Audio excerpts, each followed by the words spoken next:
And in this particular age, uh, things were set up a little differently um, with this whole reincarnation thing. Because if you end up passing away physically on whatever planet you're on, uh, and if you're in the let's say the cycle of life, um, then you're going to keep reincarnating until that particular, let's say, age cycle stops, and it's the end, and you start to obtain more knowledge. Because there was a time period before Pisces where people didn't reincarnate. Okay, so that's something we have to keep in mind. Like this, we can almost say honestly that this is like Earth is like an experiment. Okay, and in this time period, or these different time periods that we end up, let's say, in recalling certain memories, uh, it deals with this experiment that souls are participating in. And there's a lot of things that you don't even remember as a soul before you even enter this body, uh, that you decided to participate in this experiment. Because here's the thing, and I hear people complain about Earth, complain about I don't want to be here no more, blah blah blah blah. But it's like, you do want to be here, because if you didn't want to be here, you would have never been born here. And that's something very deep to think about. Think about it. You have to understand how powerful you are as a soul, because you have freedom to experience whatever you want to experience in life. Okay, because you're always your soul is always living. And not only that though, but keep in mind too, your soul is also physical. I'm going to explain why your soul is physical. Okay. Now we understand about the five elements. Okay, you have air, you have water, you have fire, you have earth, and then you have the ethers. Okay, which to me the ether is very synonymous to air, and I'll explain why. Now I'm going to take it on a biblical standpoint, because I feel like the majority of us understand that knowledge more, and we understand certain words based on the things that we have been told and we have heard. So when it talks about in the Bible, especially in Genesis, when it talks about God breathing spirit or life into Adam or whatnot, and the word spirit and breath and wind, when you go and you study these ancient words, you come to find out that spirit, wind, breath, these are all unseen elements, are all synonymous to air.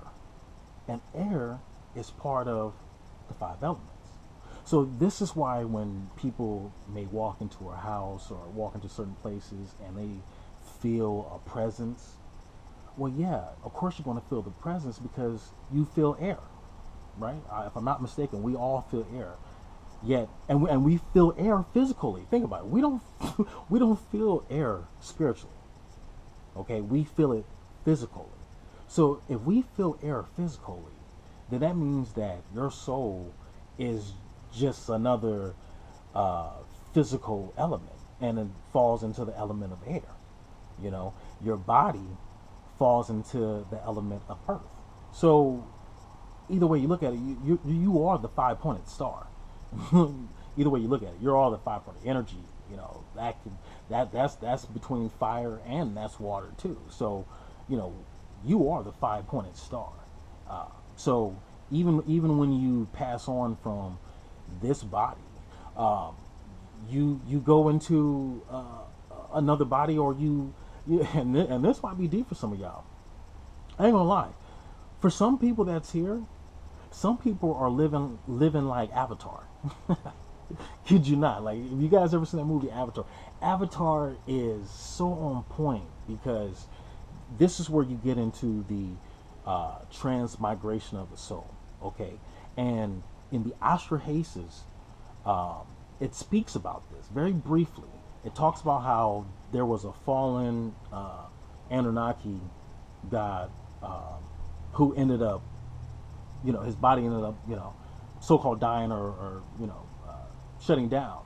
And Enki, who is the creator, one of the creators of humanity, including the mother goddess who was known as Ninmah or Ninhursag back in ancient Sumerian times. It said that he raised the soul about this Anunnaki body and put it into a human body. That to me is some wild stuff. And what's crazy is that the Egyptians talk about it. They talk about resurrection, and truthfully, like, resurrection is about the soul either going from one body to the next, or the soul coming back into the same body, which kind of goes into the Avatar. Oh my gosh, I don't want to say concept, but let's just stick with concept for right now because I can't think of another word right now. But it falls along the line of the whole Avatar thing where they were able to control another body mentally based on the consciousness of the mind. Now, when you get into things like, let's say, more on let's say on an ET level, or a level where you have certain beings that they have star bodies, okay, meaning that they're not human, but they have star bodies, but yet that body might be in like asleep. You ever seen like those movies, like that movie like Prometheus, or there's another movie with Jennifer Lawrence, I can't remember it, but anyway, you know how like they travel through space and they sleep. I can't think of the word, the scientific word that they use for that. I want to say like maybe sleep stasis, something along those lines. And so when they go into that, it's like going into a deep sleep. Okay, so in Avatar, they were able to fall back in consciousness, and keep in mind this too. This is something because the soul, the soul operates like this. Oh my gosh, like I almost want to.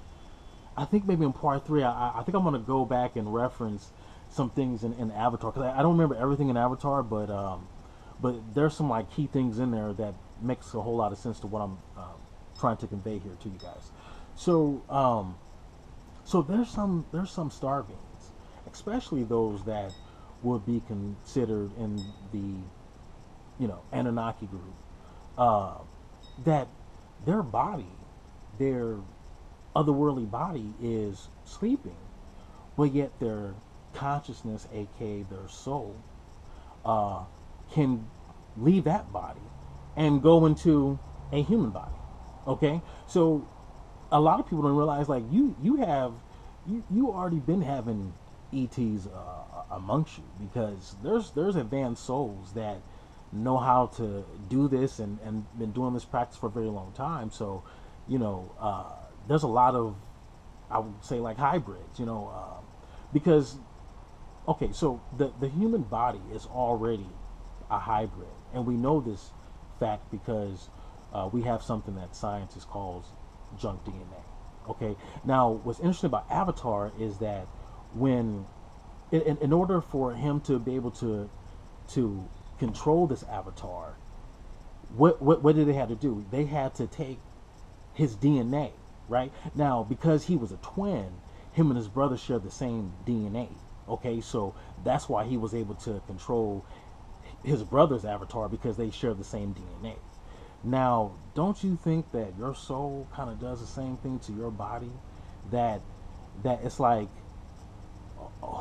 especially when we're dealing with reincarnation. When you are reincarnating, you are literally reincarnating as the person that you once were, or else you wouldn't be reincarnating. You would just be incarnating. You would just be coming here, and this would be like your first time, being here, so to speak. When we're dealing with reincarnation, we're talking about you are literally bringing even the DNA that you had back then, and somehow the DNA in this body is synonymous with the body that you once had. Like, this is like a super deep science that I can't even go fully into it because, or else this is going to be an hour-long video. I'm not even trying to do that. I'm already 22 minutes in, so I'm trying to wrap it up a little bit because I don't want to have too long a video. So, especially with it being a blog. So anyway, so yeah, so you know, the soul and the body is very deep in and how DNA plays into the factor of your soul. It really does. Believe it or not, it really does. And there's even been a lot of ancient texts that even state this. Like on part 3, I'll reference some stuff on that too. Now here's something interesting, and I'm gonna close out with this because, you know, I think I'm gonna do this whole Yolo thing in parts. I don't know how many parts it's going to be, but definitely is going to be a third one. But I'm going to leave with this, is that there's this book called Star Signs, and it's by this author. Her name is Linda Goodman. You guys check her out and really check out that book, because I find something interesting when it comes to the United States, and it ties in with astrology, because she figured out a reincarnation cycle that's taking place here in America based on what our forefathers, did on July 4th of 1776. And this, what she said, really blew my mind. And I what I'm going to do is, I have some photos, some segments of what she said. So if you guys go and follow my Instagram, I'm going to put it up on my Instagram, because on Instagram you can put up different pictures and stuff, because I want you guys to see what she says about America and those of us that are here in America, because she said